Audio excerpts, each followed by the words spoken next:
Bismillahirrahmanirrahim. Assalamualaikum warahmatullahi wabarakatuh.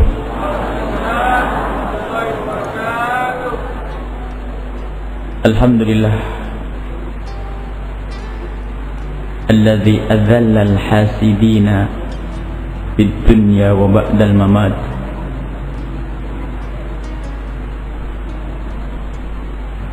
Wassalatullahi wassalamuhu ala afdali man da'a ila subulin najati wal bu'di anil afati wal muhlikat, habibina wa syafi'ina wa maulana sayyidina Muhammad wa ala alihi al-mutahharina wa ashabihi at-tayyibina wat-tabi'ina lahum bi ihsanin ila yaumiddin. Allahumma ya rabbana astur ma an'amta alaina an uyunil hasidin. Allahumma ya rabbana tahhir qulubana minal hasadi wa minan nifaqi wa minal hikdi wa minal kibri war riya'i ya mutahhiral qulub tahhir qulubana wa ya muqallibal qulub thabbit qulubana ala dinik. Allahumma ya rabbana kama an'amta ahibba'aka bisalamati sudur fa'an'imna biha. Allahumma ya rabbana hsyurna ma'a zumrati habibika sayyidina Muhammad wa tahta liwa'ih. Allahumma ya rabbana rizukna taubata qabla al-maut wa syahadata 'inda al-maut wal jannata ba'da al-maut. Amma ba'du. Alhamdulillah, puji syukur kepada Allah atas segala nikmat yang diberikan kepada kita, nikmat lahir dan nikmat batin. Semoga seperti halnya lahir kita pada detik ini dan saat ini menghadap kepada Allah, menuju Allah, semoga batin kita adalah batin yang bersih menuju Allah Subhanahu wa ta'ala. Kita masih berada pada silsilah pembersih hati.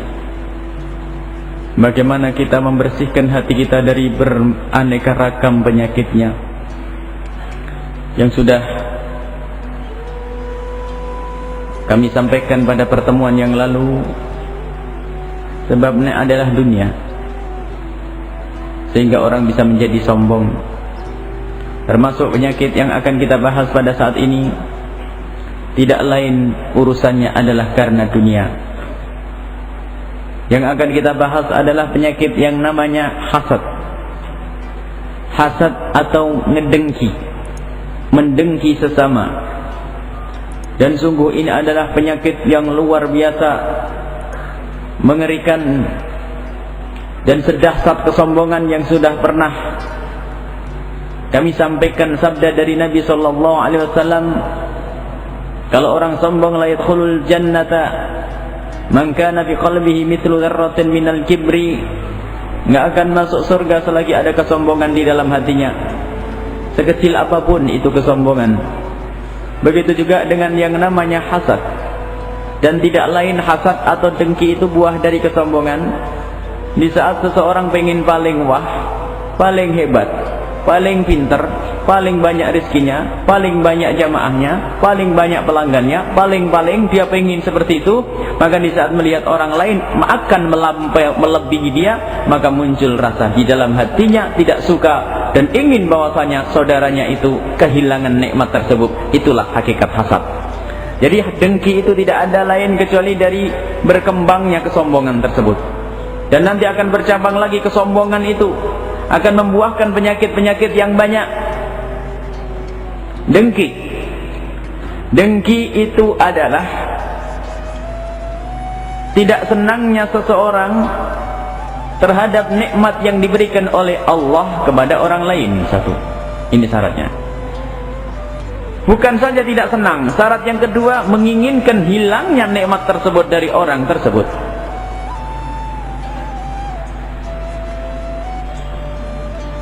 Orang-orang kafir mendengki kepada umat Islam, pengen mereka kembali kepada agama yang sesat. Ini paling dengkinya. Paling tingginya tingkat kedengkian adalah pengen hilangnya iman. Iblis juga begitu. Syaitan tahu mereka itu adalah ahli neraka, maka kedengkian yang luar biasa menginginkan hamba-hamba Allah ini masuk neraka bersama mereka. Ingin agar nikmat iman yang ada di hamba-hamba Allah ini hilang dari hati mereka, maka akan menjadi teman mereka. Jadi membenci akan nikmat yang diberikan oleh Allah kepada saudara, teman, tetangga, nikmat macam-macam. Kemudian menginginkan hilangnya nikmat tersebut. Dan ini kelanjutannya, kadang dia juga tidak apa-apa saya nggak dapat nikmat tersebut, yang penting hilang. Ada yang menginginkan nikmat itu berpindah kepadanya. Tapi syarat yang paling utama adalah dua ini. Baru disebut orang itu pendengki, tidak senang akan adanya nikmat yang diberikan oleh Allah kepada seseorang, dan setelah itu dilanjutkan dan dia ingin bahasanya nikmat itu hilang darinya, dari orang tersebut. Dan ini bisa saja dia mengharap agar nikmat itu pindah kepadanya, atau mungkin tidak mengharap. Yaudah, hancur-hancuran biar hilang-hilang semuanya, yang penting dia nggak dapat, saya nggak dapat. Nah, ini lebih kecil lagi. Iblis itu adalah hasad, dengki, dan ancamannya adalah al-hasadu ya'kulul hasanati kama ta'kulun narul hataba. Hadis diriwayatkan oleh Imam Abu Daud dan Ibnu Majah. Al-hasad, yang namanya kedengkian itu, dengki itu menghabiskan kebaikan yang pernah kita lakukan, seperti api itu memakan kayu bakar, begitu cepatnya. Seperti apa sih prosesnya kok sampai sedahsyat itu? Memang banyak riwayat-riwayat yang lainnya yang sungguh sangat mengerikan tentang orang yang dengki. Kalau orang sudah mendengki itu, kalau masih ditahan di dalam hatinya, itu jelek di dalam dirinya, paling hatinya tak sakit. Tapi kalau sudah berubah nanti ke lidah, dia akan menggunjing, menghabiskan pahalanya. Amal baik yang pernah dilakukan habis akan diberikan kepada orang yang digunjing. Mungkin melakukan satu kedoliman, menghalangi, atau mungkin menyakiti. Bisa saja naudzubillah sampai yang imannya lemah, pakai santet atau macam-macam. Pokoknya lihat, ini yang menjadikan amal itu habis semuanya itu, yaitu bibitnya daripada ada kedengkian. Makanya kalau sudah kedengkian ini dipiara, sebetulnya orang itu menghadapi kehancuran amalnya. Bisa saja menggunjing, tidak sadar kadang-kadang sakit. Marah ada orang dapat rezeki, paling juga tahu tidak dapat rezeki dari mana tuh? Mulai itu, mulai tidak senang, sehingga itu menjadikan amal baik itu hilang dan habis, dan nanti di akhirat tidak mendapatkan apa-apa, dan itulah hakikat orang yang bangkrut. Hadis Nabi SAW sangat benar dan Nabi tidak pernah bohong. Maka hati-hati dengan yang namanya dengki. Begitu sebaliknya, Nabi pernah menyebutkan suatu ketika Nabi duduk dengan para sahabat beliau, lalu Nabi bersabda, ada rombongan orang, salah satu dari mereka itu ada ahli surga. Ada di antara kalian, nanti akan ada di antara kalian ahli surga. Sebetulnya memang ahli surga ini mesti ada keistimewaannya. Insya Allah sahabat Nabi surga-surga. Tapi Nabi Muhammad mengkhususkan ada ahli surga yang mau datang. Ditunggu satu orang. Besok lagi Nabi Muhammad mengucapkan kalimat yang sama, ahli surga akan datang. Orang yang kemarin. Sampai ketiga kali orang yang kemarin. Sampai ada salah satu sahabat, kalau tidak salah Abu Darda, penasaran apa sih keistimewaan orang ini, sehingga dia mengikuti orang tersebut lalu minta izin, aku ingin menginap di rumahmu.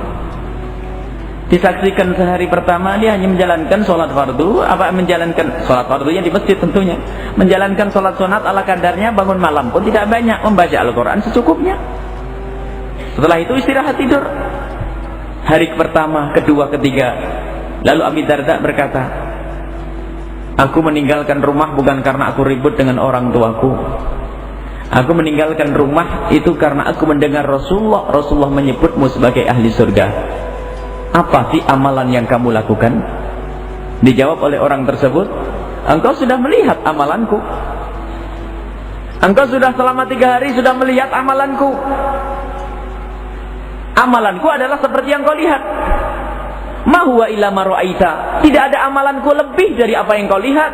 Ghairu anni, hanya saja aku la ajidu ala ahadin minal muslimina fi nafsi, hanya saja aku tidak menemukan di dalam diriku terhadap kaum muslimin hasadan, dengki, ala khairin, atas kebaikan a'tahullahu iyyahu, yang telah diberikan oleh Allah kepada orang tersebut. Kalau amalanku seperti yang kau saksikan, hanya saja aku ini tidak pernah merasa bingung kalau ada orang dapat rezeki, nggak pernah merasa susah. Aku senang terus kalau dapat orang dapat nikmat rezeki, nikmat anak, nikmat ilmu, nikmat macam-macam. Aku hanya senang saja. Maka lalu dijawab oleh Abi Darda, itulah aku baru sadar, aku baru tahu, inilah rahasiamu engkau mendapatkan pangkat yang tinggi, yaitu salamatus sudur, bersihnya hati dari orang, nggak ngedengki dari orang, nggak pernah dengki, menghasut kepada orang yang mendapatkan rizki. Maka itu adalah keselamatan seseorang yang menjadikan orang itu menjadi ahli surga. Dan ini sungguh membahayakan. Dan Imam Al-Ghazali menyebutkan bahwasanya kebanyakan dengki itu bainal akron, teman-teman, wal amsal, yang sepadan, wal aqarib, kerabat. Kedengkian itu sering muncul adalah orang yang sepadan, teman-teman. Pedagang dengan pedagang, ustaz dengan ustaz. Nih ustaz dengan ustaz yang masya Allah luar biasa. Banyak ancaman dari Nabi Muhammad SAW.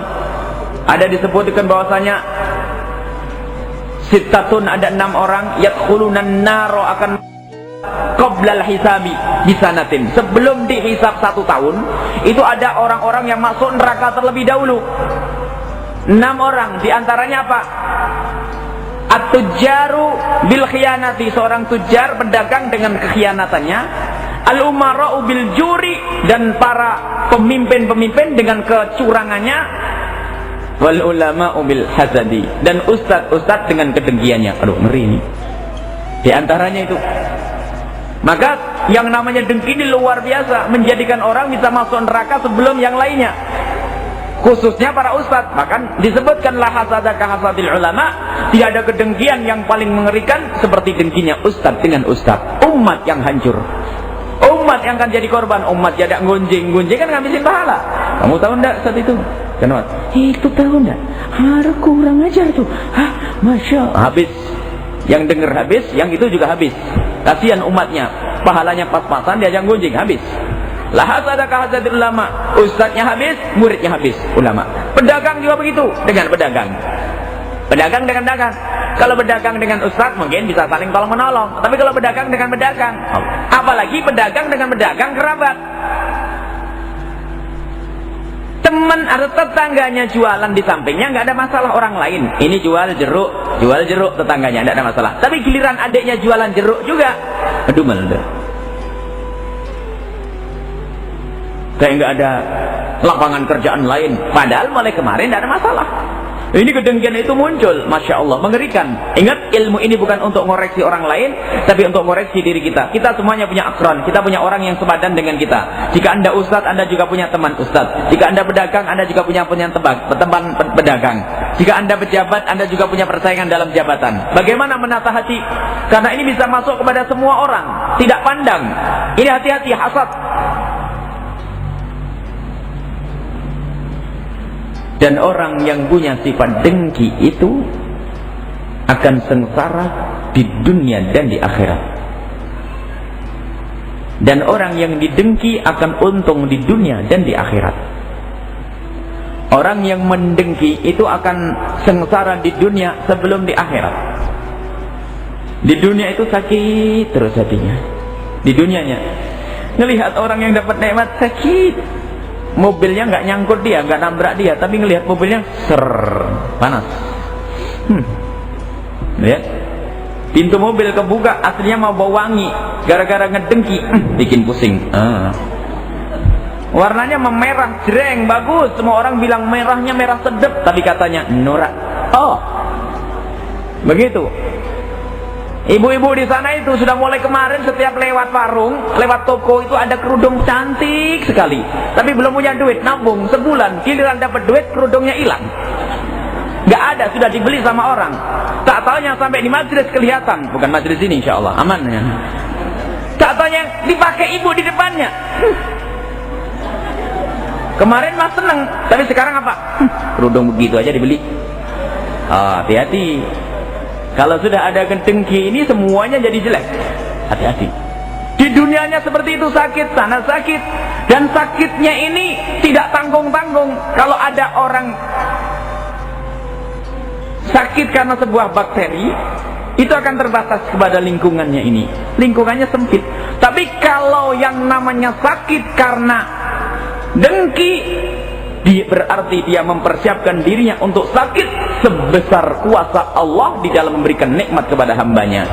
Besok dapat duit, besok dapat ini lagi, besok sakit, melihat orang ini sakit, orang ini sakit, sana besok bangun rumah sakit, bang nggak usah bangun rumah duluan, kerja gajinya berapa sih? Baru nafas, ada motor baru nafas, ada orang beli ini, ada baru nafas, ada orang ini, masya Allah, habis. Itu orang ngedengki itu sakit di dunia, capek, mukanya cemberut, nggak bisa senyum lihatnya. Tapi kalau lihat orang yang hatinya bersih, Allah, salamatus sudur yang ahli surga tadi disebutkan zaman Nabi, yang beli orang lain, tapi yang seneng dia. Kayak ibu-ibu di kampung ngelihat tetangganya beli motor, oh beli motor, beli mobil, sampai dipegang-pegang mobilnya, sampai yang punya mobil sumpah, sudah bu jangan dipegangin terus. Seneng loh. Mobilnya berjalan, bau bensin katanya wangi, itu enak. Ini orang kampung yang tulus, bersih, nggak ada dengki, enak. Tapi kalau sudah didengki capek, Allah. Nah ini, maka kita harus perhatikan ngedengki.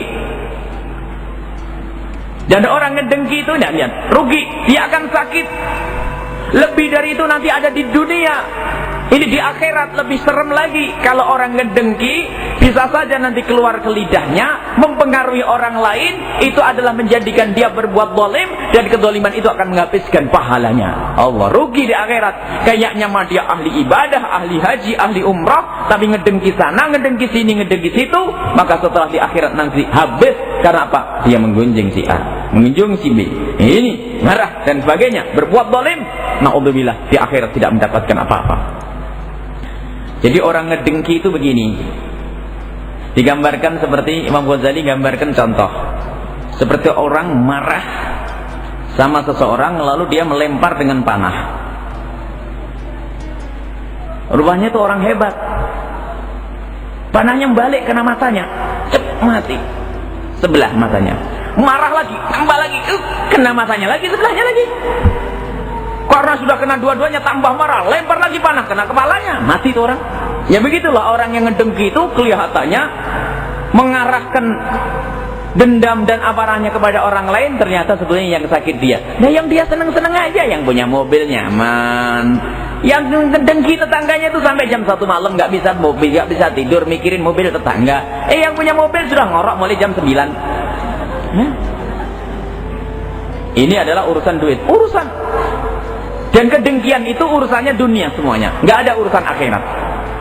Kalau ustadz ngedengki dengan ustadz, itu pasti urusannya dunia nanti, nggak ada. Kalau orang ngedengki urusan akhirat, namanya ghibthah, itu dia menginginkan hilangnya. Kalau ada seorang alim mengamalkan ilmunya, orang kaya kok dermawan, saya pengen kayak dia, menginginkan kayak dia, tapi bukan menginginkan dia hilang, nikmatnya hilang, tapi dia pengen punya rezeki kayak dia. Itu ghibthah yang diinginkan, itu kebaikan. Akan tapi kedengkian itu, biarpun itu bahasanya agama, tapi maksudnya adalah urusan dunia. Kenapa ustadz dengan ustadz ngedengki? Urusan fulus, jamaahnya banyak, parkirnya banyak, jual kopi gampang. Wah ini kalau sampai jamaahku diambil orang sana, wah rezeki saya kurang. Kata Habib Ali Al-Jufri, beliau menceritakan bahwa kalau masih ada kedengkian di hati seorang ustadz, nggak pantas dia menjadi seorang da'i. Karena da'i itu ingin menghantarkan orang kepada kebaikan, membawa orang agar baik. membawa kebaikan kepada orang. Itu hakikatnya dai. Jadi umat dibawa kepada kebaikan. Tetapi orang ngedengki ini apa? Tidak menginginkan kebaikan diterima oleh orang, kan bertentangan ini. Maka tidak pantas jadi dai. Benar masuk neraka sebelum 1 tahun dihisab. Jadi kalau ustadz ngedengki kan artinya tidak menginginkan kebaikan itu diterima oleh seseorang. Masa ustadz nerima ada orang, wah ini ada orang bakal masuk surga, jamaahnya banyak dan sebagainya. Enggak mau. Saya, berarti dia tidak menginginkan kebaikan sampai kepada orang lain. Maka orang ini tidak pantas menjadi ustadz. Hati-hati, maka ini kami mulai dengan ustadz karena ini pakai atas nama ustadz supaya selamat. Ini mungkin ada ustadz yang lainnya, baru nanti pedagang, bagaimana pejabat. Masya Allah, luar biasa. Jadi di dunia akan tersiksa dengan penyakit dengki itu, masya Allah, tersiksa. Sampai kita sering membuat contoh yang sangat sederhana ya. Kedengkian seseorang melihat apa saja sakit. Bahkan sampai anak kecil yang polos itu dibenci itu. Anaknya siapa? Anak kecil. Anak kecil mah gak ngerti apa-apa, hatinya bersih, gak punya dosa. Gara-gara anaknya si A itu. Mohon maaf, mungkin ustadz kendengki sama ustadz. Atau pedagang ini dengan pedagang ini, anaknya pedagang, anak siapa itu? Pertama sih, anaknya masya Allah lucu ya. Anak siapa? Anaknya berubah, nggak lucu jadinya. Dengki itu. Muridnya siapa ini? Masya Allah akhlaknya baik. Muridnya siapa ini? Oh nyebut gurunya ini, saingannya gurunya ini. Ya sana. Disuruh depan. Hati-hati begini. Hal-hal yang semacam ini adalah merusak hati. Rugi ilmu untuk diri sendiri. Awas jangan noleh-noleh. Bukan untuk orang lain. Yang merasa jadi ustadz, ngoreksi dirinya sebagai ustadz. Yang merasa jadi pedagang, ngoreksi dirinya sebagai pedagang. Yang biasa jualan di pasar, hati-hati itu. Kalau zaman Nabi itu indah. Kalau ada sahabat Nabi itu sudah dibeli 3 kali, kok tetangganya belum, bilang Pak beli di sini, teman saya belum dapat nih. Hebat nih, hilang dengki, gak ada itu. Yang ada bagaimana? Sudah mau belanja ke temannya, ini tidak ingin tetangganya dapat kebaikan. Itu adalah hati yang busuk dan kotor, dan jangan sampai ada pada kita semuanya. Nah, ini harus hati-hati antara pedagang dengan pedagang. Makanya kalau ada pedagang beli ke sini, sampai banyak Rasulullah SAW itu menghimbau, mengelarang jual beli misalnya. Kalau ada orang menawar, tidak boleh tawaran di atas tawaran orang lain. Kalau ada orang sudah menawar, tidak boleh ditawar lagi. Hukumnya haram, dosanya nyakiti orang lain karena menjimbulkan permusuhan itu. Sampai urusan jual beli, meminang orang yang sudah dipinang, nggak boleh. Menjaga hati ini pendidikan Rasulullah luar biasa. Makanya kita masih ingat Habib Hasan bin Ahmad Baharun, kalau ada santri baru dari pesantren lain, selalu beliau bertanya, sudah dapat izin dari gurumu belum? Ini urusan pesantren, bukan rebutan santri, bukan. Kalau belum dapat izin percuma. Dan Imam Haddad sudah menyebutkan, beliau sangat ngerti. Kalau ada seorang murid yang pernah kurang ajar dengan gurunya yang dulu, biarpun dididik oleh para ulama 1000 wali, tidak akan bisa pinter. Karena apa? Kurang ajar sama guru yang pertama. Nah, ini adalah salah satu contoh. Jadi bukan berebut. Maka beliau mengatakan, sudah dapat izin atau belum? Kalau perlu dapat surat tertulis. Kalau tidak surat tertulis, minimal ada obrolan. Kalau sudah dapat izin, tidak apa-apa. Artinya memang harus dihindari. Sehingga banyak kalau ada orang mau rebut sana, rebut sini, rebut situ, masya Allah, itu urusan dunia ada. Biarpun kelihatannya urusan pendidikan agama, tapi pasti karena urusan dunia. Pangkat besarnya jamaah ini pangkat, besarnya santren adalah pangkat, gedenya majelis adalah pangkat. Nah ini, kalau tidak sadar bisa saja dia terjerumus dalam kesombongan, ujub, riya, macam-macam. Kelihatannya mah ahli surga. Kalau jalan pakai, mungkin pakai jubah, pakai imamah, jalannya merunduk, insyaallah, Allah. Ternyata hatinya penuh dengan penyakit itu. Ternyata jamaahnya di surga, dia di dalam neraka. Dan ini terjadi, pernah disebutkan oleh Rasulullah Sallallahu Alaihi Wasallam. Ada orang-orang pada di surga melihat gurunya di neraka. Bingung, wahai saudaraku, bukankah dia guru kita yang ngajari kita? Kenapa di dalam neraka? Allah. Maka mohon doakan kami biar selamat. Amin. Guru-guru kita semua selamat. Jangan sampai ada penyakit-penyakit yang mengerikan.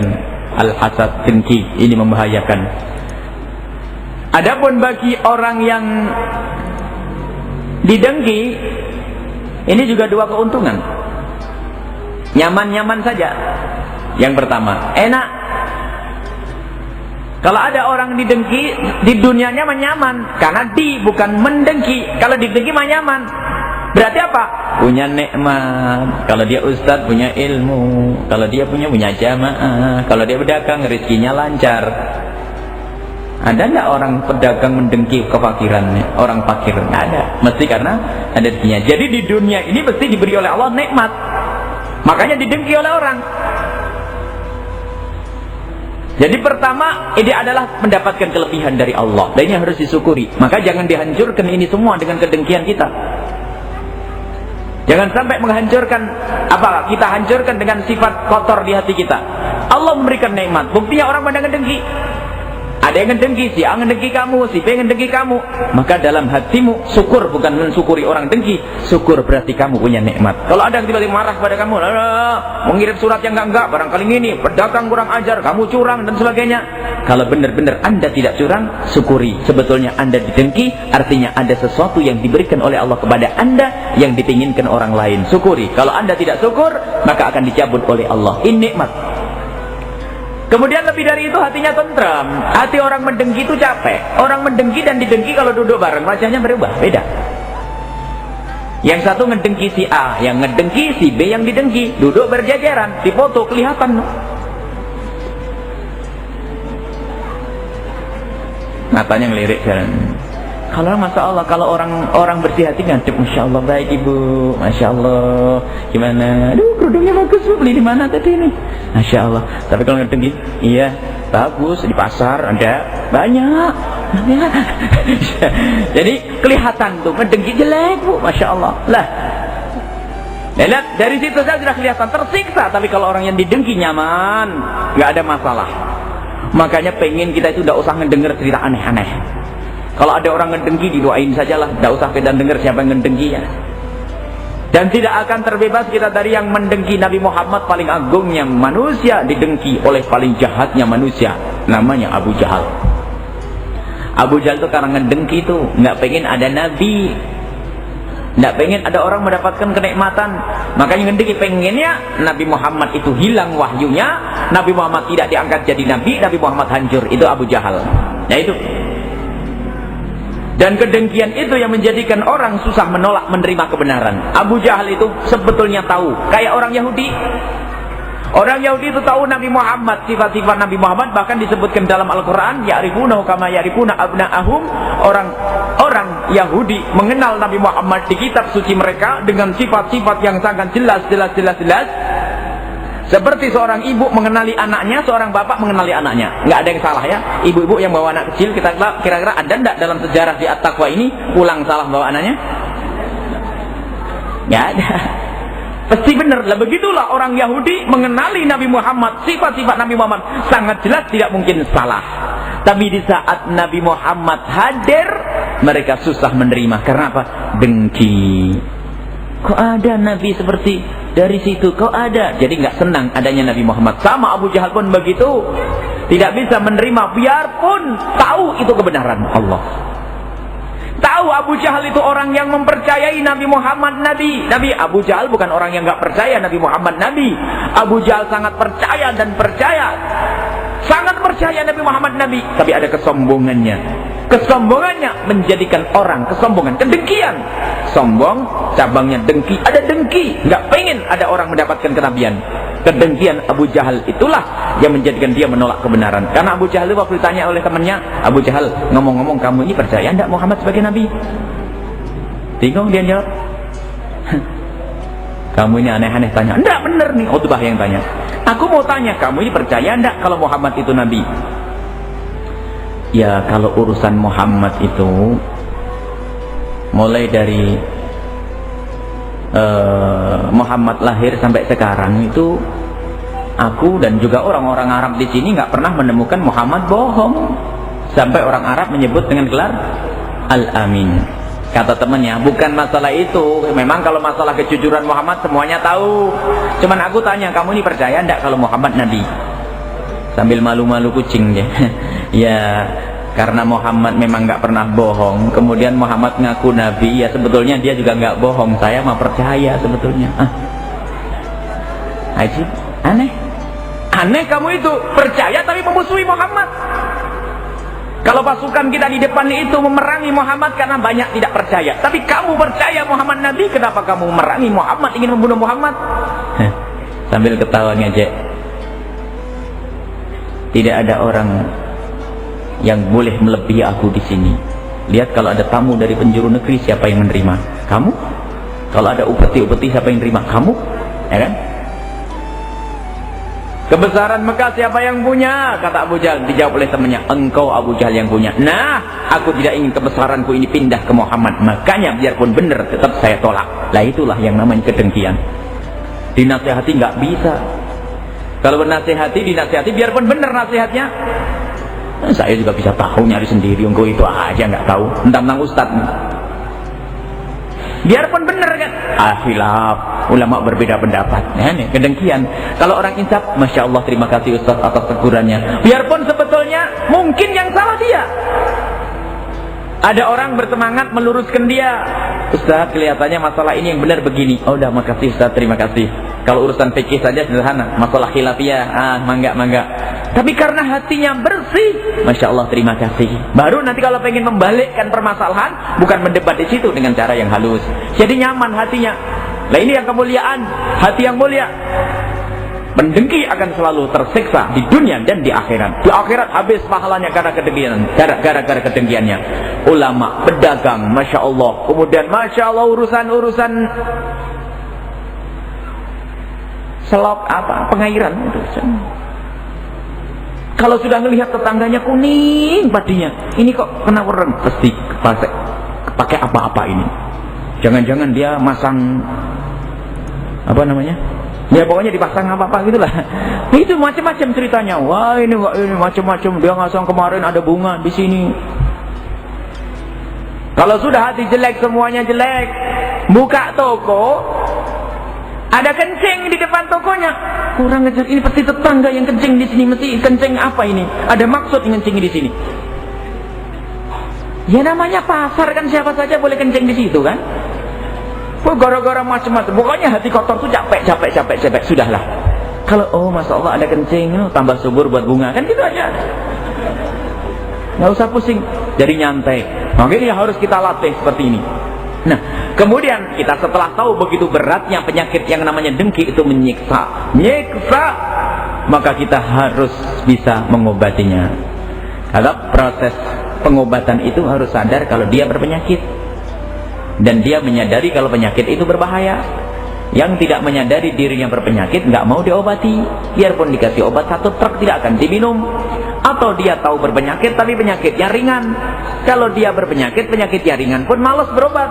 Cuma dirawat kecil aja, besok kering kan gitu.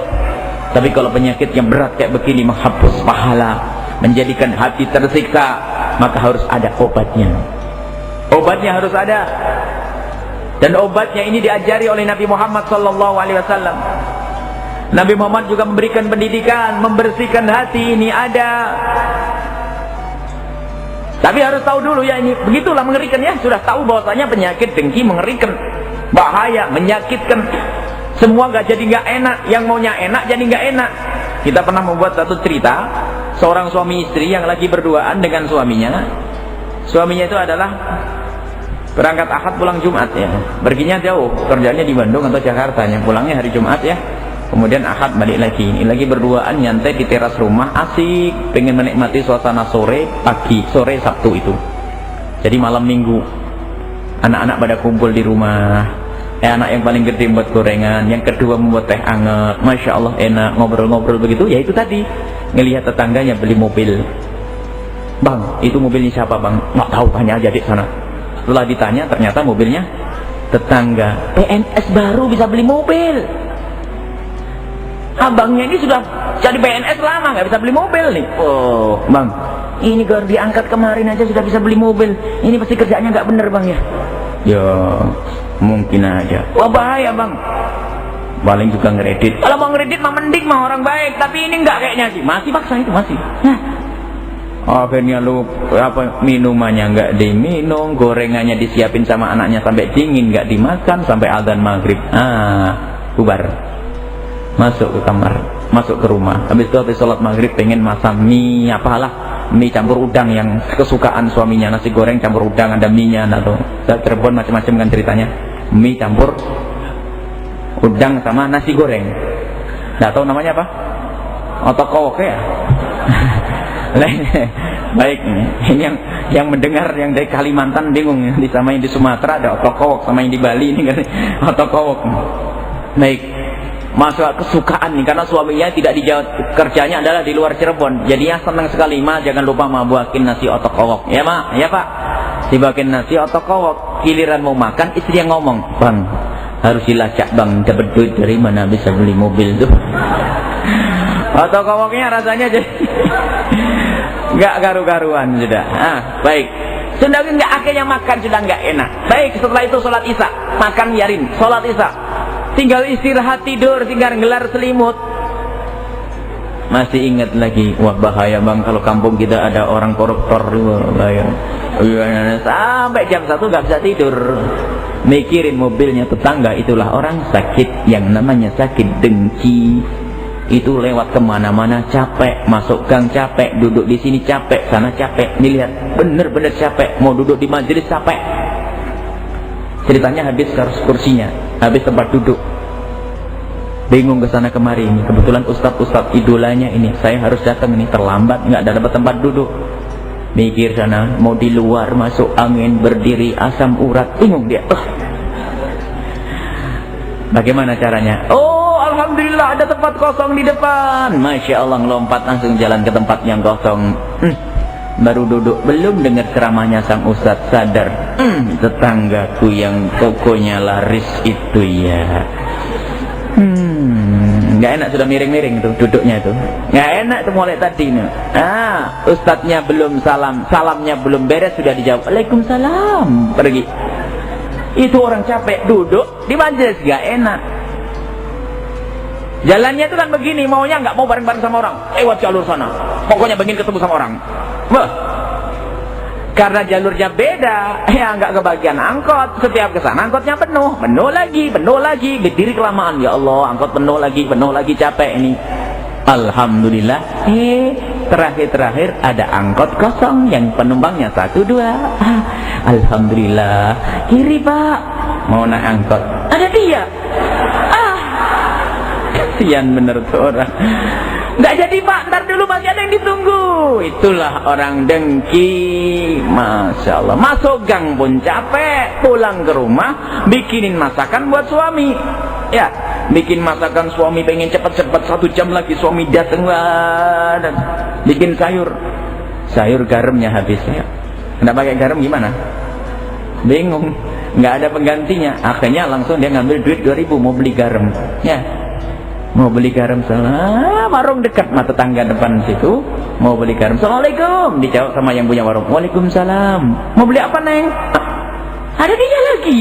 Kok pas beli jadi nggak jadi mantar-tarnya, ada ketinggalan duitnya. Padahal nggak ketinggalan soalnya. Akhirnya sudah masuk rumah bingung. Iya ya, saya belum beli garam. Karena nggak enak ngelompat lewat belakang. Roknya robek itu. Makanya jangan ngedengki. Sudah begitu, sudah masak enak, sedep. Suaminya kok lama, ditelepon, Neng, Assalamualaikum, Neng, tolong jemput ke depan. Memangnya kenapa Bang? Ada hadiah buatmu Neng. Wah, hadiah apa? Sudahlah kejutan pokoknya. Wah, semangat nih kejutan, mau dikasih hadiah sama suaminya. Biasanya suaminya kan langsung jalan gang tuh, minta dijemput. Pasti barangnya istimewa, berat, dibantu. Senangnya, salatullah, salamullah. Ahli pengajian sih dia. Jadi salawatan loh, salatullah, cepet-cepet. Di gang yang sempit ketemu dia lagi. Ngapain dia lewat sini? Nah, begitu. Terus dia.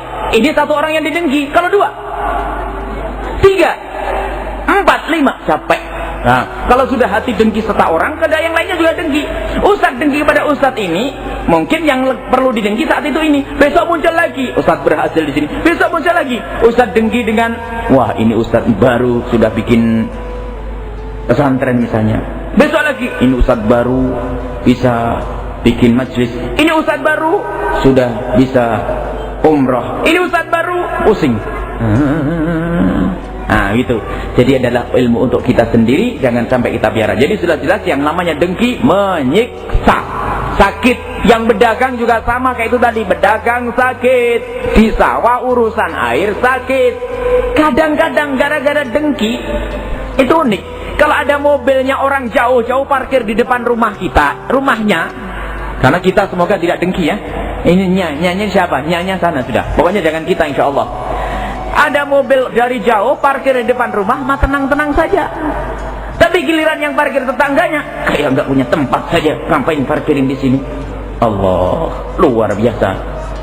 Sampah terbang yang bawa angin. Ini nggak dibuang, nggak bener, nggak karu-karuan. Pokoknya capek deh. Dan begitulah yang namanya dengki, sudahlah. Makanya kita pengen membuat contoh itu, barangkali ada yang cocok buat kita, ayo kita hilangkan. Biar kita tahu betul bahasanya yang namanya penyakit dengki itu menyiksa dan menyiksa, maka harus kita perangi, harus kita buang jauh-jauh. Kebanyakan dengki tadi apa kata Imam Ghazali? Akron, sepadan. Ustadz dengan ustadz. Kalau ustadz gede sama ustadz kecil mungkin tidak seberapa. Ustadz yang sama-sama hafal Alfiyah Ibn Malik misalnya, sama-sama hafal Al-Quran, sama-sama lulusan luar negeri misalnya, sama-sama, pokoknya yang ada sama-samanya ini biasanya cepat muncul kedengkian ini. Sama-sama berdagang, sama-sama ini, sama-sama, pokoknya ada sama-sama. Akron kata Imam Ghazali, akron, kemudian amsal yang serupa, akorib, saudara, hati-hati. Makanya yuk kita cermati ini semuanya. Jangan sampai kita masuk bab ini rugi. Kalau ustadz dakwahnya pun tidak ada nilainya. Kalau anda berdagang di samping anda tersiksa, dagangan anda tidak barokah. Kadang-kadang memunculkan sesuatu yang berbahaya. Apa itu? Doa yang jelek. Oh, ini bahaya lagi. Semoga hancur dagangannya. Pak, taunya apa? Dia tidak layak didoakan. Doa dikembalikan ke dia, berarti dia doakan dirinya sendiri. Allah, ngeri. Mendoakan dirinya sendiri, makanya jangan doa yang jelek. Nah, baik. Maka cara pengobatannya adalah, kata Imam Al-Ghazali rahimahullah ta'ala, yang pertama adalah dengan ilmu. Ini tadi ilmu, tahu bahayanya itu. Semakin kita merenungi begitu bahayanya yang namanya dengki, maka akan, ini langkah pertama, merenungi betapa bahayanya yang namanya dengki dalam hal apa saja. Menyiksanya yang namanya dengki, membahayakan kita di dunia dan di akhirat. Ini yang pertama, terus kita hadirkan, kita renungi.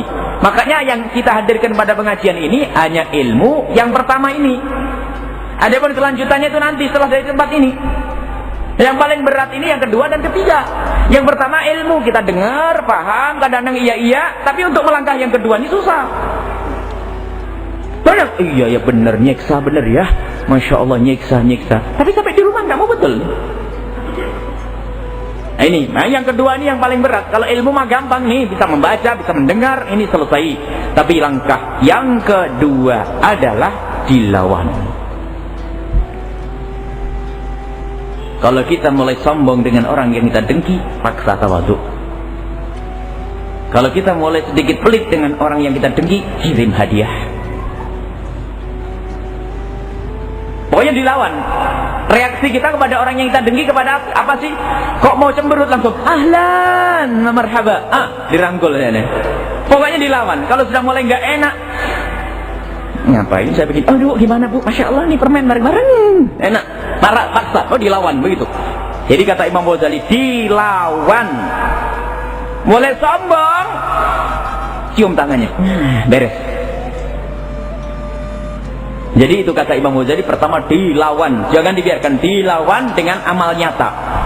Termasuk diantaranya didatangi, misalnya aduh ngucapkan selamat, itu ngelawan. Pertama kan nggak pengen ngucapkan selamat, semoga nggak mobilnya hancur, mestinya kan begitu. Kalau dengki, mobil begitu paling habis. Didatengin, dilawan dengan amal nyata. Assalamualaikum, waalaikumsalam, Masya Allah, aduh mobilnya Masya Allah, semoga berkah bu, kalau nggak ada garasi di rumah saya bisa dipakai, bisa nggak begitu?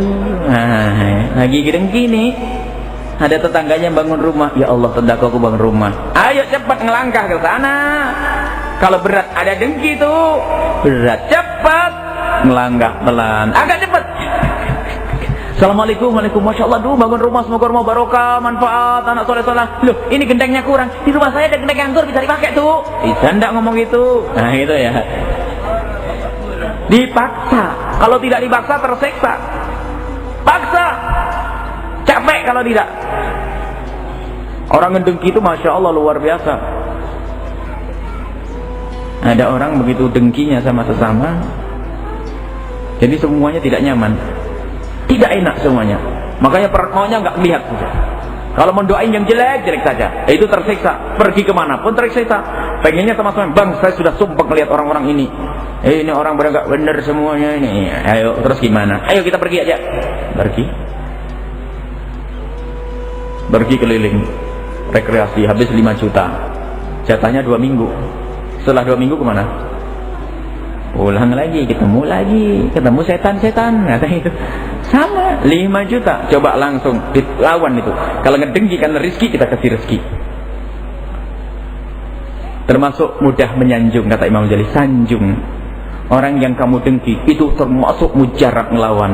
Kalau ngedengki, Masya Allah, itu pedagang yang jujur, Masya Allah baik, dermawan. Ini disanjung kebenarannya, kebaikannya yang sesungguhnya, bukan bohong Nabi. Sebab kadang-kadang itu, aduh Ustadz itu Masya Allah, Ustadz luar biasa perjuangannya, dakwahnya, didoakan. Jadi menyanjung itu termasuk menghilangkan kedengkian di hati. Memuji, biar gak ada. Sebab kalau orang ngedengki gak mau menyuci. Sebab kalau ngedengki biarpun baik mesti ada, biarpun begitu tapi ada gitunya. Halah, biarpun hebat ceramahnya tapi lulusan lokal, saya mah luar negeri. Itu ustadznya. Ustadz yang punya pondok ngedengki sama yang gak punya pondok. Yang punya pondok, halah, biarpun ceramahnya enak tapi gak punya pondok.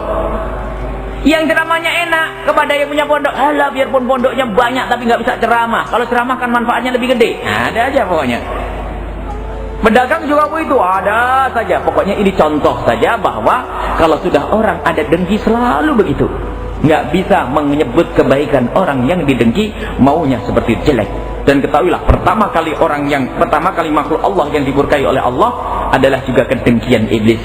Dan juga salah satu putra Sayyidina Adam alaihissalam melakukan ini. Manusia pertama kali yang melakukan dosa adalah juga karena dengki, yaitu kisah Qabil Habil. Dengki, naudzubillah. Dan dengki ini adalah juga yang ada pada iblis, pada orang-orang kafir dan juga orang Yahudi, dan termasuk musuh Nabi Muhammad yang paling dasar adalah Abu Jahal. Maka kalau orang menyiar dengki, sebetulnya dia telah dasar ingin digiring bersama Abu Jahal. Gitu.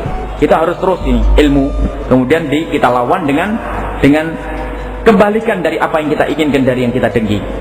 Kalau kita ingin menghancurkan dia, tambah, bantu. Kalau kita ingin membicarakan kejelekannya, sebut kebaikannya. Kemudian yang ketiga ini waktu sendiri, Bu, para bapak, gampang tapi susah, yaitu mendoakan di saat tidak ada di hadapannya.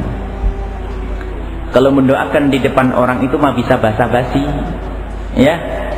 Doa ala dhahril ghaib, mendoakan orang tersebut di saat kita tidak ada di hadapannya. Wah, ini pembersih hati yang luar biasa dahsyat yang ngajari adalah Nabi Muhammad sallallahu alaihi wasallam dalam hadis yang diriwayatkan oleh Abi Darda dari Imam Muslim. An Abi Darda radhiyallahu anhu, ma min 'abdin muslimin, qala Rasulullah sallallahu alaihi wasallam, ma min 'abdin muslimin yad'u li akhihi al-muslimi ala dhahril ghaibi illa wa qala al-malaku wa laka bimithlin. Tidak ada seorang muslim yang mendoakan saudaranya di saat orang itu nggak ada di hadapannya, kecuali malaikat mendoakan kamu dapat duluan. Hebat.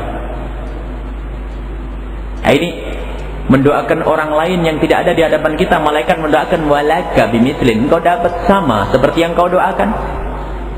Nah, kalau doa malaikat langsung dikabul oleh Allah, bahkan disebutkan inilah salah satu doa yang pasti diterima, yakni yang akan diterima oleh Allah, yang pasti, yang dikabul oleh Allah adalah doa la dhahril ghaib, mendoakan orang lain di saat orang itu tidak ada di hadapannya, karena tidak mungkin bisa kecuali sudah bersih hatinya.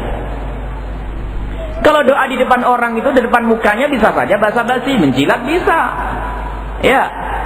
Habis dikasih sarung, Masya Allah Pak Haji, terima kasih atas berian sarungnya, semoga rezekinya tambah banyak, semoga ini. Halah, minta baju koko tuh tambahan. Tapi kalau orang tulus, sarung itu akan dibawa ke rumah, habis sholat hajat didoain, ya Allah, ini orang niat baik memberikan kepadaku sarung Ya Allah, jadikanlah ini amal yang benar-benar engkau terima ya Allah, dan jadikan sebab keluarganya baik. Nah ini hebat. Doakan orang itu di saat orang itu tidak ada di hadapannya. Tapi setelah itu gak usah telepon. Kalau telepon bubar. Tadi malam saya doain loh ya, itu bubar. Ya usah. Jadi benar-benar dirahasiakan antara dia dengan Allah saja. Ketahuilah yang dapat duluan adalah dia, bukan orang yang didoakan. Walaka bimithlihi, engkau mendapatkan yang sama. Ini termasuk yang pernah kami hadirkan dalam sebab pengkabulan doa. Ini adalah termasuk doa yang sering dilupakan oleh orang. Kalau seandainya orang memegang doa ini saja, yang lain sudah pada dilupakan. Enaknya untuk dikabul doa. Nggak usah pakai syarat-syarat yang ruwet. Ini paling gampang, doain orang lain. Walaka bimithlihi, tapi ini paling berat. Selama ini kita kalau doa untuk kita sendiri, ya Allah, berikan kepadaku rezeki yang banyak ya Allah. Tetangga gimana? Ntar dulu tetangga, yang penting saya kaya dulu ya Allah.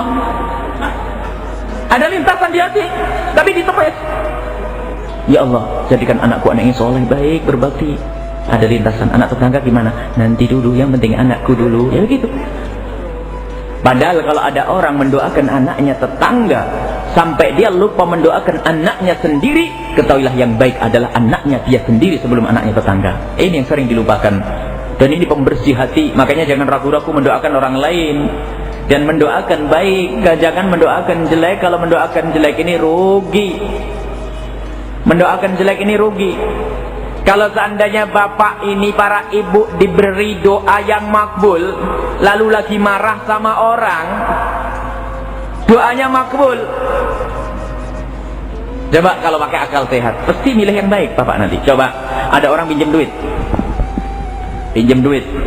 Biasanya pinjam duit itu penyakitnya waktu ngembalikan ya. Betul ya?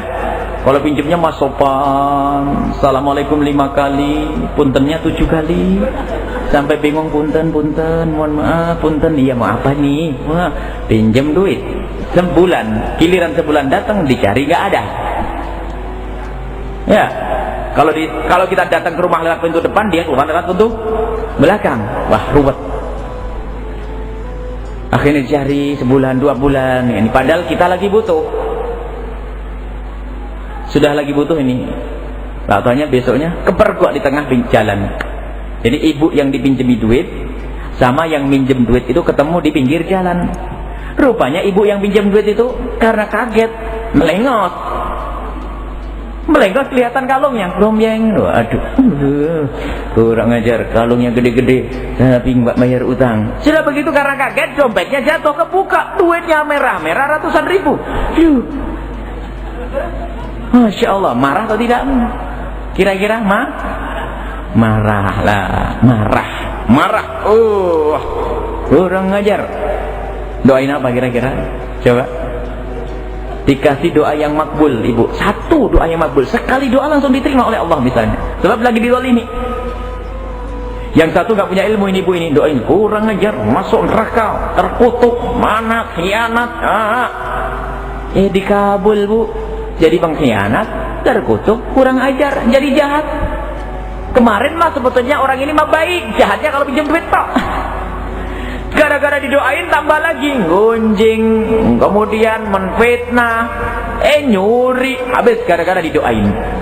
Padahal ibu punya doa dikabul tapi salah mendoakan. Coba doanya digunakan doa yang baik. Ya Allah, saya dizalimi Allah. Ibu yang pinjam duit kepada saya itu, ya Allah, zalim kepada saya, Allah. Sudah punya duit kalungnya gede-gede nggak bayar-bayar, ya Allah.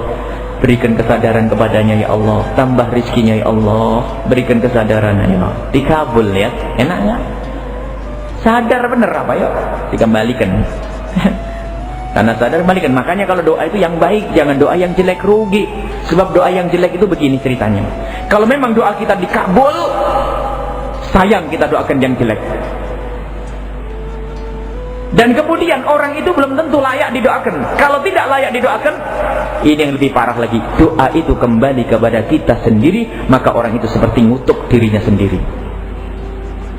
Sebab kita tidak tahu orang yang kita doakan, mungkin dia adalah orang yang juga didolimi oleh orang lain. Sehingga dia sebetulnya bukan orang dolim yang sesungguhnya. Padahal dia bawa duit tadi adalah titipan orang, suruh nganterin ke sana. Tak taunya kita sudah marah-marah misalnya. Sudah kita doain yang jelek, padahal dia juga orang yang tertipu dan didolimi. Kita sudah doain yang jelek, kita ternyata mendoakan orang yang tidak dolim. Masya Allah, berarti nanti balik ke kita sendiri. Sudahlah, jangan doain yang jelek, jangan mendoakan yang jelek. Jadi doanya yang baik-baik. Jadi doa baik itu adalah termasuk pembersih hati, khususnya hati yang lagi dengki itu dengan cara mendoakan doa yang baik. Jadi ingat cara bersihkannya ilmu. Tahu tadi kayak tadi itu ilmu tadi. Yang kedua adalah dilawan, didatangi, mengucapkan selamat, selamat yang benar. Mengucapkan selamat, selamat, bukan selamat, itu enggak, selamat, Masya Allah. Kemudian setelah itu doa di tengah malam. Doa di saat kita tidak ada di hadapannya, itu adalah doa yang sangat tulus. Terus dipaksa, dan terus dipaksa. Dan nanti insya Allah praktek di rumah. Siapa orang yang kita dengki, saya dengki sama si A, tulis nanti paling doain, ya Allah, Masya Allah, ya Allah, semoga tambah rezekinya. Satu, berat dipaksain. Kalau belum bisa paksain lagi. Kalau belum bisa, susah. Ada resep terakhir tuh. Harus bisa, tapi harus bisa, paksain. Ditulis yang pertama, paling kita dengki paling pertama, yang paling gede dengki, marah, ini paling pertama. Tapi judulnya diganti, bukan orang yang aku dengki, bukan orang yang aku dengki, judulnya diganti orang-orang yang aku cintai. Insya Allah, doa ya Allah, semoga orang-orang ini dapat rezeki yang banyak, anaknya ini suaminya tambah cinta, anaknya soleh-soleh. Diulang lagi, kalau sudah ada mulai ganjal lagi, diulang lagi, paksa. Ini luar biasa, karena lidah ini juga dikawal, lafaz-lafaz yang kita doakan dikawal.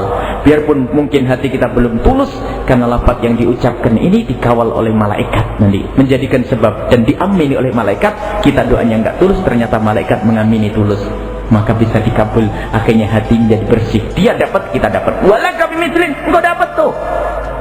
Luar biasa. Kalau masih nggak bisa, oh gampang Bu, susah. Bisa enggak Bu kira-kira Bu? Insya Allah pasti Bu, nggak bisa. Ada orang ngaku, oh berat, saya sudah nyoba berat Bu, ya gimana? Oh ada caranya. Ibu panggil anak-anak, ibu ambil cermin yang gede, cermin yang gede, panggil anak-anak, anak-anakku sini. Ada apa Ibu? Ada apa Pak? Pengen tahu Abu Jahal enggak? Mana Mak? Tuh, ini muridnya Abu Jahal nih. Kenapa? Doain nggak mau nih, doain biar tahu kalau kita kotor hatinya. Itu, tapi mungkin tidak sampai ini kita sudah bersih hati. Ini saja insya Allah silsilah penting nih. Ngedengki, hati-hati ngedengki, dengkinya pedagang, dengkinya ustadz, dan dengkinya para pejabat, dengkinya kita semuanya mungkin punya dengki. Itu saja intinya. Dengki itu kalau ada orang dapat nikmat kok kita belum senang, itu dengki. Biarpun tidak sampai ngomong apa-apa, biarpun nggak sempat ngelirik, itu sudah dengki loh. Dapat rezeki, iya. Ada orang cerita, mas tetangga dapat rezeki nih, kalau nggak peduli, itu dengki sebetulnya, cuma tersimpan. Hati-hati kalau oh Masya Allah, orang mukmin itu akan senang jika saudaranya dapat nikmat. Saudaranya dapat nikmat, senang, Masya Allah, Alhamdulillah, Alhamdulillah, Alhamdulillah. La yu'minu ahadukum hatta yuhibba li akhihi ma yuhibbu li nafsi. Dia senang lihat temannya senang, dia ikut senang, itu iman. Tapi temannya senang, dia nggak senang, itu adalah dengki. Baik, ini saja insya Allah akan kita lanjutkan. Oh Masya Allah, aduh lambat waktunya. Jadi mungkin hikamnya kita tunda saja. Biasanya kita adalah dengan hikam, mestinya al-hikmah al-khamisah wal khamsun, hikmah yang ke 55, an-nuru lahu al-kashfu, dan seterusnya. InsyaAllah akan kita baca pada pertemuan yang akan datang. Masih ada sisa waktu, mungkin ada yang mau ditanyakan, dipersilahkan. Wallahu a'lam bissawab. Assalamualaikum warahmatullahi wabarakatuh.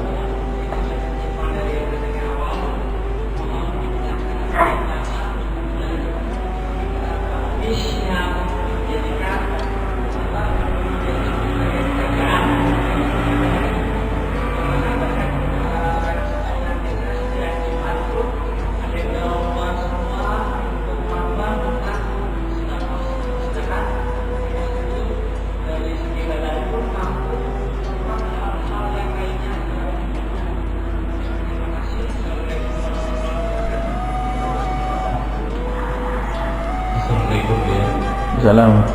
Saya mau bertanya penjelasan makrifat musyahadah dan ibadah masing-masing. Ada ibu?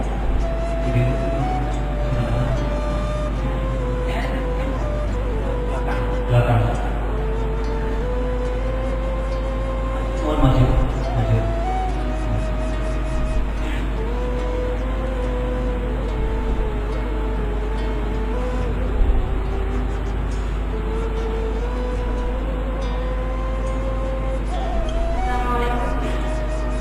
Waalaikumsalam warahmatullahi wabarakatuh.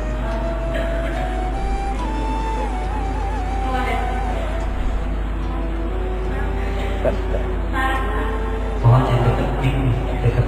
Tentang thariqah. Nah, saya ingin menanyakan apakah thariqah itu bisa diketahui oleh semua orang atau thariqah itu hanya diketahui bagi orang-orang yang sudah baiat pada saat tersebut. Terima kasih. Baik, bismillahirrahmanirrahim. Pengemis yang sudah menjadi pekerjaan, artinya dia cukup kok dia mengemis. Hukumnya jelas, orang yang punya lalu meminta itu haram.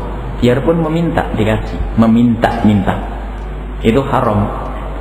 Dan hukumannya ini termasuk dosa gede sampai digambarkan. Imam Ibnu Hajar Al-Haytami menyebutkan itu termasuk dosa gede. Sehingga nanti di akhirat dibangkitkan mukanya itu bolong-bolong, tidak berdaging, hina karena dia adalah jadi peminta-minta. Dan ini bajunya macam-macam. Bajunya macam-macam. Jadi kalau sudah berbicara pengemis, jangan hanya kita arahkan kepada orang yang di pinggir jalan pakai baju robek-robek. Ustadz begini bisa ya? Haji, cincinnya bagus Haji buat saya itu Haji. Haji gimana nih saya mau nah hati-hati. Jadi pengemis itu macam-macam. Bisa ustadz dengan gelar ustadznya, hati-hati. Intinya apa? Mengambil dari tangannya orang sementara dia sendiri adalah cukup, sudah ada. Itu adalah peminta-minta dan itu adalah hina dan hukumnya adalah haram. Tapi kalau meminta wajar, meminta itu loh yang jadikan yang kayak pengemis itu. Biarpun bahasanya macam-macam, pengemis itu adalah haram. Tapi orang meminta dalam keadaan wajar, saya butuh minta atau dengan saudara, dengan bapak, saya butuh ini loh, saya sudah punya sih, cuman saya butuh ini gimana? Boleh, kalau meminta karena butuh. Tapi kalau sudah cukup saja meminta-minta, itu adalah hina dan itu adalah termasuk dosa besar. Meminta padahal, karena apa? Pak Abgi berbohong, di rumah punya apa? Katanya dia berperan sebagai orang melarat, naudzubillah. Itu adalah kasihan, itu adalah hina. Ini sebetulnya dia kayak berdoa, ya Allah jadikan saya dan anak keturunan saya jadi orang melarat, kan begitu ya sebetulnya. Dan tidak akan bahagia orang yang semacam itu, tidak akan senang hidupnya dengan minta-minta dan tidak bisa besar orang begitu karena kemana-mana meminta dan itu penyakit, ditolong susah. Jiwa meminta-minta itu ditolong susah, nggak bisa karena merasa enak dengan meminta, dapat duit selesai, tidak bisa besar orang begini. Ditolong pun susah, macam-macam. Pernah ada suatu ketika, ini cerita dan ini cerita nyata. Ada satu orang kerjanya minta-minta. Cuman ini kelas. Cara mintanya adalah bukan di pinggir jalan. Jadi ke ustadz begitu. Jadi pakai baju putih yang bagus ke ustadz. Sehingga kalau sudah ketemu ustadz ini nanti minta, saya butuh begini ustadz, dikasih. Namanya ustadz, kalau ustadz ngasihnya bukan 100 rupiah mungkin kalau masuk ke rumahnya, mungkin 5.000, 10.000 atau bisa lebih. Lalu minta kenal lagi ustadz punya teman di mana? Oh ya saya punya teman di sini. Rupanya dihafal itu, dikunjungi temannya. Saya kemarin kunjung ke rumahnya ustadz ini cerita ke ini. Di situ minta lagi. Dan begitu ternyata kerjaannya semacam itu. Nah ini ada cerita. Didatangi oleh satu ustadz, didatangi orang-orang itu, orang semacam ini.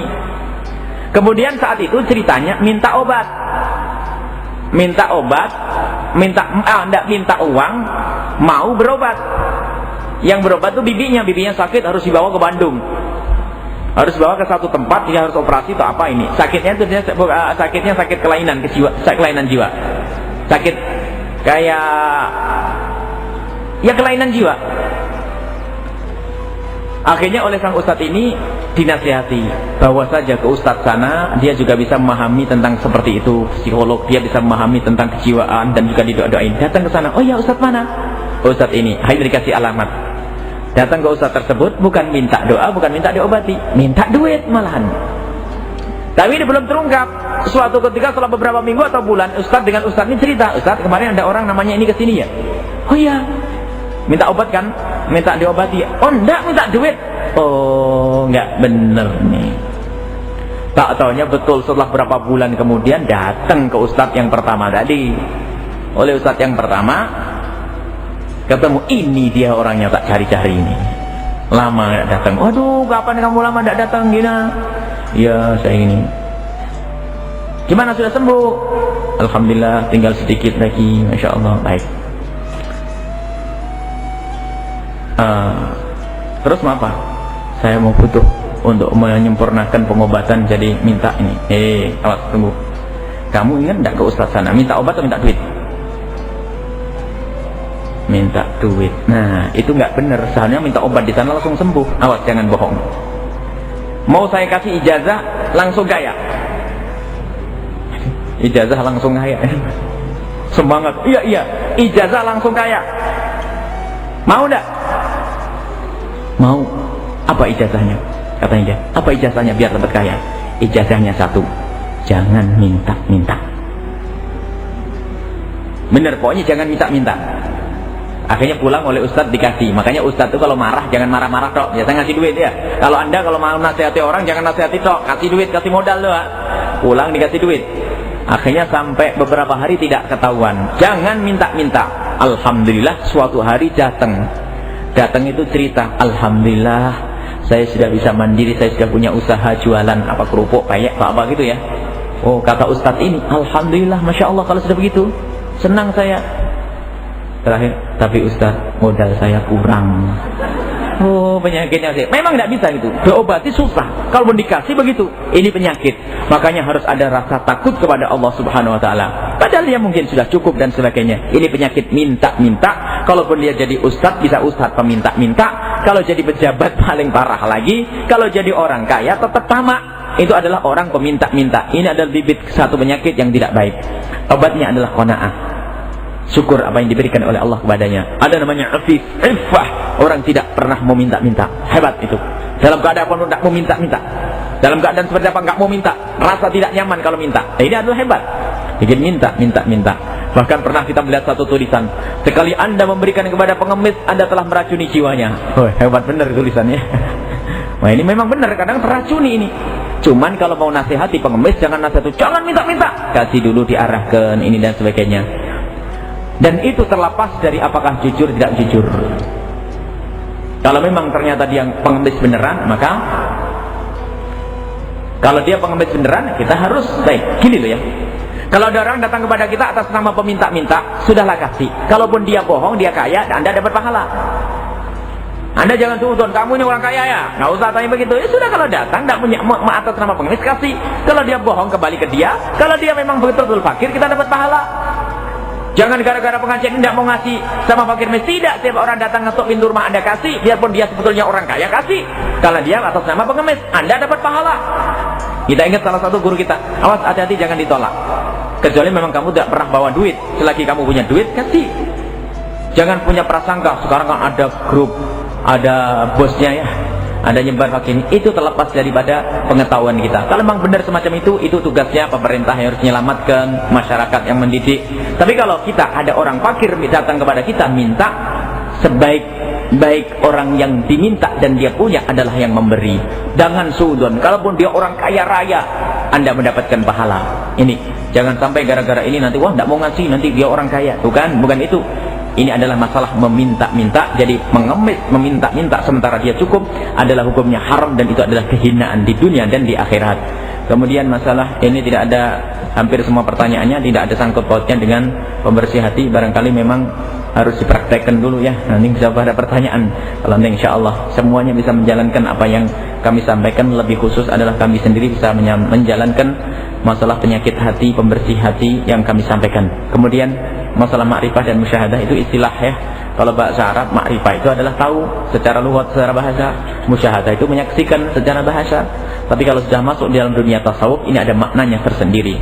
Makrifah itu adalah yang kenal Allah. Makanya orangnya al-arif billah, kenal Allah. Jadi kalau orang kenal Allah, dia susah untuk bermaksiat, maka itu wali. Maka ahli ma'rifat itu waliullah. Waliullah itu ya ahli ma'rifat. Bahasa al-arif billah, yang kenal Allah. Kenal Allah yang bakal menyiksanya, makanya dia jarang berdosa. Kenal Allah yang bakal memberi pahala, makanya dia rajin ibadah. Kenal Allah tapi masih maksiat, maksiatnya banyak. Itu adalah nggak benar. Memang para wali adalah manusia, dia bermaksiat, iya, tapi setelah maksiat cepat kembali kepada Allah karena dia kenal Allah. Jadi al-arif billah, waliullah ini adalah orang yang kenal Allah, yang rindu beribadah kepada Allah, takut melakukan kemaksiatan. Bukan yang tidak bermaksiat, tidak. Yang tidak bermaksiat hanya Nabi. Waliullah bermaksiat, melakukan kesalahan, hanya di saat dia terjerumus segera kembali kepada Allah Subhanahu wa taala dan dijaga oleh Allah dari dosa gede, atau terus menerus dalam dosa kecil. Waliullah itu dijaga. Kama annal anbiya ma'sumun fal auliya mahfudun. Para nabi maksum, kalau waliullah itu dijaga. Dan al-arif billah atau ahli ma'rifah itu adalah waliullah itu. Ya, ahli ma'rifat. Musyahadah itu kurang lebih sebetulnya. Jadi orang sudah makom musyahadah. Musyahadah itu adalah ya sama sebetulnya, ini hanya istilah saja. Makanya sebetulnya di dalam dunia tarbiyah ini kita justru harus menghindari istilah-istilah yang kadang bikin pusing. Nanti kadang bedakan mahabbah lebih tinggi dari iman, maknanya ada pusing orang. Apa sih? Jangan sampai, bahkan ada sebagian guru paling senang kalau ngomong muridnya nggak paham semuanya. Katanya Pak, omongannya tinggi, hebat. Muridnya nggak paham semuanya. Omong yang tinggi, ma'rifat, musyahadah, nanti masalah, hebat. Hebat. Kenapa kok hebat? Nggak ada yang paham semuanya. Padahal ini bisa diterjemahkan dengan bahasa sederhana. Kenal Allah, takutlah kepada Allah, takut maksiat, selesai. Cuman dalam dunia tasawuf memang itu adalah dunia pembahasan khusus. Tasawuf adalah dunia pembersih hati, ilmu pembersih hati tasawuf. Musyahadah itu artinya apa? Dalam maknanya begini, tidak pernah melihat sesuatu kecuali menyambungkan dia kepada Allah. Kalau dia melihat gunung, subhanallah, yang menciptakan gunung. Melihat sesuatu Allah, yang dilihat musyahadah. Jadi yang dilihat Allah. Melihat istrinya, ini adalah amanat dari Allah, aku harus kasih sayang kepadanya. Melihat suami, ini juga perintah dari Allah, aku hormat kepadanya. Melihat anak, ini amanat dari Allah. Melihat duit, ini amanat. Bekerja, ini amanat dari Allah, aku akan mengambil yang haram. Karena yang dilihat Allah musyahadah. Jadi makom musyahadah itu adalah makom tinggi. Di dalam hadis Jibril itu adalah makom ihsan. Makom ihsan, anta'budallaha ka'annaka tarahu fa illam takun tarahu fa innahu yarak. Kalau makom ihsan itu adalah engkau menyembah Allah seolah-olah melihat Allah. Jika kamu tidak bisa sampai derajat itu, maka yakini bahwa Allah melihatmu. Ini makom musyahadah. Jadi menyadari bahwasanya apa yang aku lakukan disaksikan oleh Allah. Bukan maksudnya melihat Allah, begitu tidak. Artinya apa? Ini Allah melihat sesuatu. Sampai mara'aitu syai'an ila waratullah fi aqibali, maksudnya aku tidak melihat sesuatu kecuali Allah di dalam fi, bukan Allah bertinggal di dalamnya. Mengingatkan kepada Allah. Di balik kalimat itu Allah. Terus Allah. Jadi nyambung kepada Allah. Ini adalah orang pangkat tinggi. Itu adalah juga waliullah. Kurang lebih dengan al-arif tadi, ma'rifah, ahli ma'rifah, ahli musyahadah. Ini adalah kurang lebih. Kemudian masalah thariqah dengan bai'ah. Ini kayaknya memang dunia tasawuf harus diangkat dan diterjemahkan dengan bahasa sederhana. Ada masalah thariqah. Thariqah itu apa? Selama ini kan ada namanya thariqah Qadiriyah, Naqsyabandiyah dan sebagainya.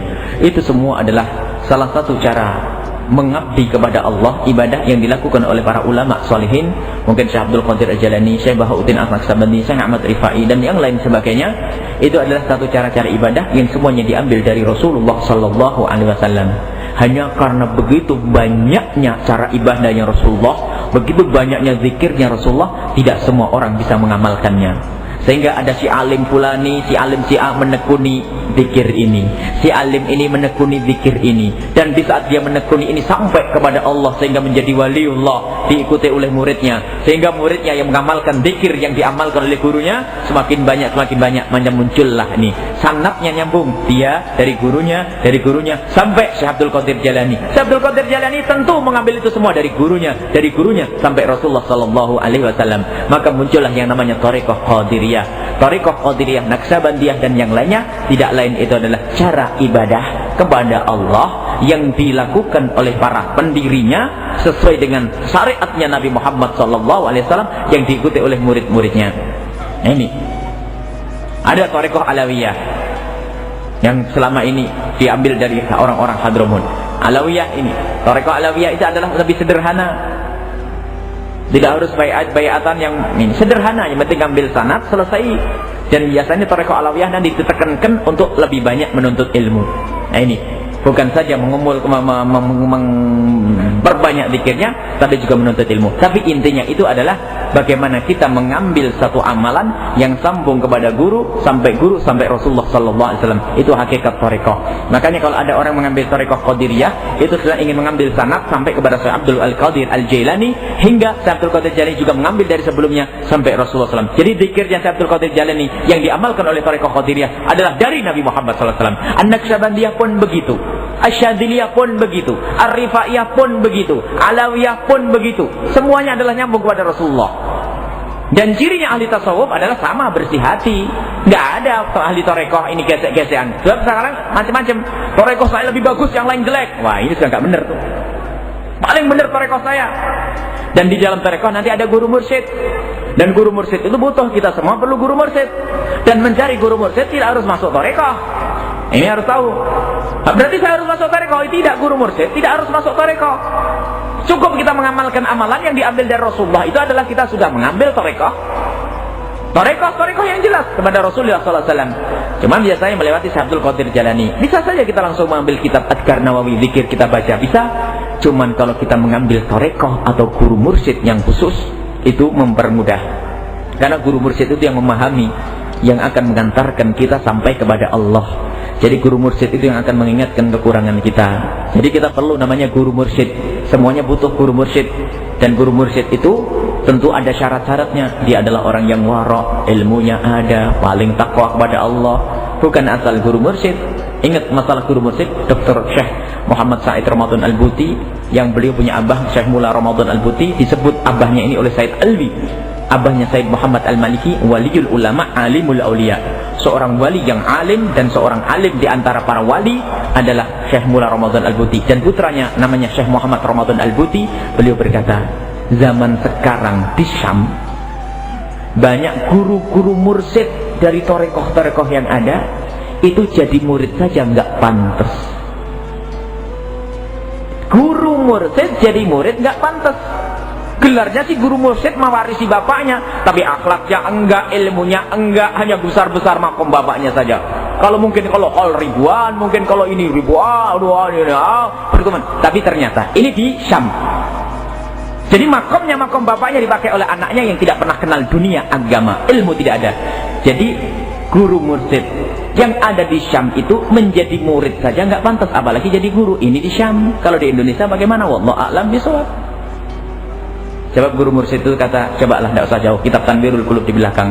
Syaratnya guru mursyid ayyakuna wari'an wara' aliman bi ulumi syariah. Ngerti ilmu syariat, wara', ahli ibadah, paling bagus. Oh, lewat begini. Nggak ada banyak aneh-aneh, wali-walian, pakai gelang emas, katanya saya mau makomnya lain. Ya, makom ahli neraka itu. Nggak ada. Jadi harus paling istiqomah. Kenapa? Guru thariqah mursyid ini mulai dari perilakunya sudah layak untuk ditiru. Sebelum omongannya yang meluruskan kita.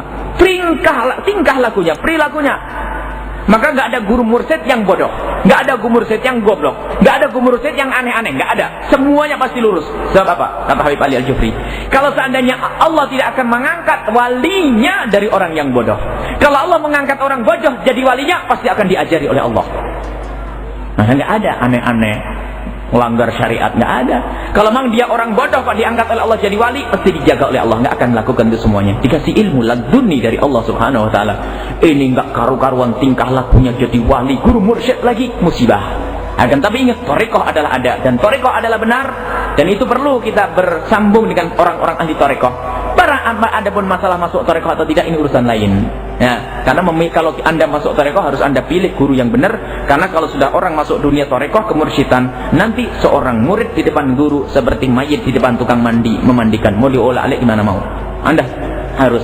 Barangkali kita ini termasuk masih kelas awam. Kata Imam Haddad, man ja'ani bi thariqatil khassati ibtalainahum wa man ja'ani bi thariqatil 'amati 'allamnahum. Kalau ada orang datang kepadaku, beliau adalah seorang mursyid. Kalau ada orang datang kepadaku dengan caranya orang-orang khusus, akan aku uji.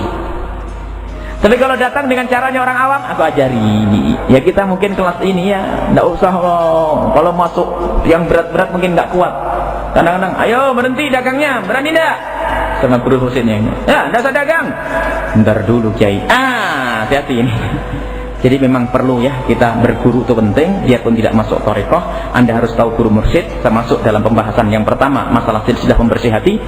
Kalau pengen orang tahu, pengen tahu kekurangannya, yang pertama cari guru. Guru itu yang, dan kita ikrar di depan guru, tolong guru bolak-balik saya seperti digoreng itu.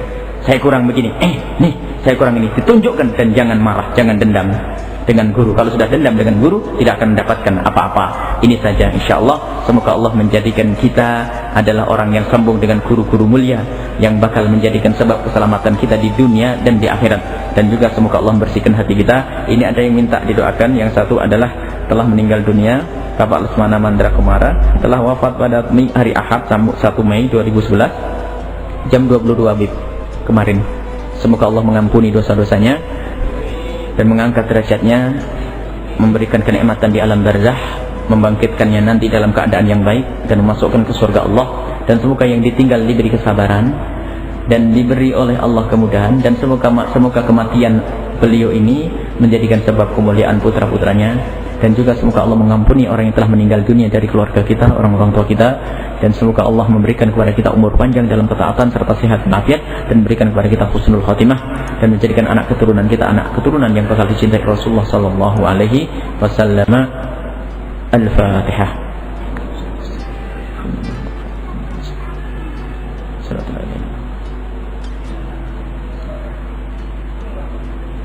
Ada lagi minta doa untuk adiknya akan menikah Jumat nanti. Semoga lancar, insyaallah, jadi keluarga yang harmonis, diberi oleh Allah keturunan yang soleh-solehah, dibanggakan Rasulullah, semakin dekat kepada majelis taklim, semakin dekat kepada ulama, semakin dekat kepada Rasulullah SAW. Dan ini ada juga yang minta didoakan untuk sempat menikah. Semoga Allah memberikan kepadanya pasangan yang baik, dijauhkan dari sebab kehinaan, diberi pasangan orang-orang yang diridhoi oleh Allah, yang dicintai oleh Allah, yang menjadikan sebab Rasulullah bangga.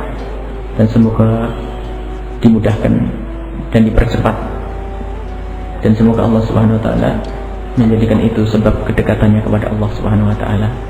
Al-Fatihah. Ya kan Bismillahirrahmanirrahim. Alhamdulillahirabbil alamin. Allahumma shalli ala sayyidina Muhammad wa ala sayyidina Muhammad.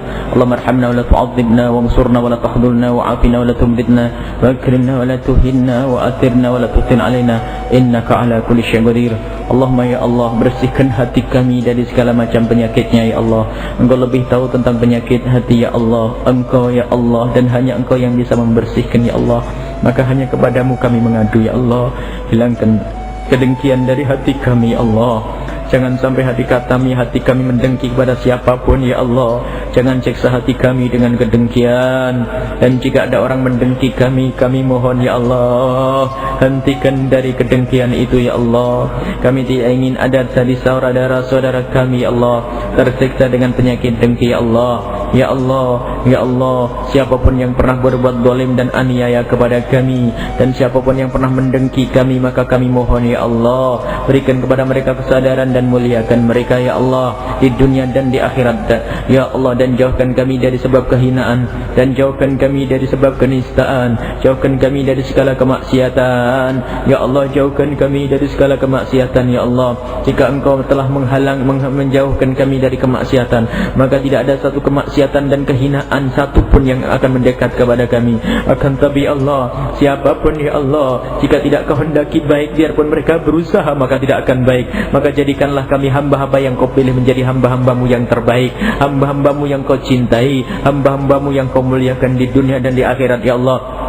Ya Allah, setiap kami bekerja, setiap hari kami bekerja, setiap hari kami beribadah, setiap hari kami punya aktivitas ya Allah. Jadikan pekerjaan kami, ibadah kami adalah sebab keridhaan-Mu ya Allah. Jangan sampai kami melakukan ibadah menghantarkan kepada kemurkaan-Mu, karena hati kami kotor dengan ibadah kami. Dan jangan sampai pekerjaan kami menjadikan Kau murka kepada kami, karena pekerjaan yang kami jalani adalah sesuatu yang Kau haramkan. Maka kami mohon ya Allah, mudahkan kepada kami untuk mendapatkan yang halal, rezeki yang halal yang menghantarkan kepada keridhaan dan kemuliaan ya Allah di dunia dan di akhirat. Ya Allah, ya Allah, siapapun yang saat ini susah di dalam mencari rezeki ya Allah, hanya kedarimu lah rezeki ya Allah, maka mudahkanlah untuk mereka dan berikan rezeki mereka berkah ya Allah, berkah ya Allah, kecukupan ya Allah. Yang punya hutang mudahkanlah mereka di dalam membayar hutang mereka ya Allah. Ya Allah, yang pernah mendengki bersihkan dari kedengkiannya ya Allah.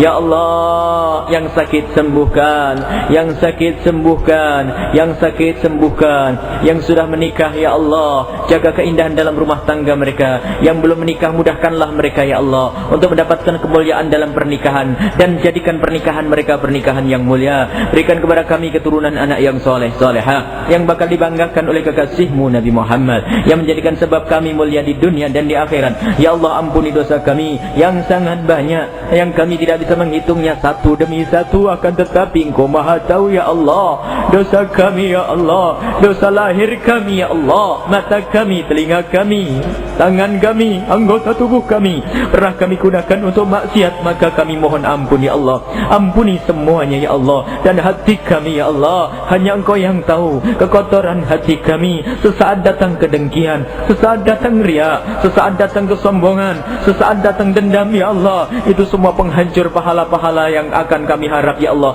Maka kami mohon jauhkan kami dari segala macam penyakit itu, dan ampuni dosa kami, ampuni dosa batin kami, dan ampuni dosa zahir kami ya Allah. Panjangkan umur kami dalam ketaatan serta sehat walafiat, dan di saat Engkau hendak mencabut nyawa kami kelak ya Allah, cabutlah nyawa kami saat hati kami bersih ya Allah. Kami tidak mendendam kepada siapapun, kami tidak mendengki kepada siapapun ya. Kami tidak sombong kepada siapapun ya Allah. Kami tulus dalam beribadah ya Allah. Cabutlah nyawa kami dalam keadaan Kau ridho kepada kami ya Allah, ridho pada kami ya Allah. Cabutlah kami ya Allah dengan husnul khatimah, masih dalam keadaan iman, dan jadikan ucapan kami di akhir hayat kami kelak adalah kalimat agung dan mulia, la ilaha illallah Muhammadur Rasulullah sallallahu alaihi wasallam. Rabbana atina fid dunya hasanah wa fil akhirati hasanah wa qina adzaban nar. Wa sallallahu ala sayyidina Muhammadin wa ala alihi wa sahbihi wasallam walhamdulillahi rabbil alamin. Al-Fatihah.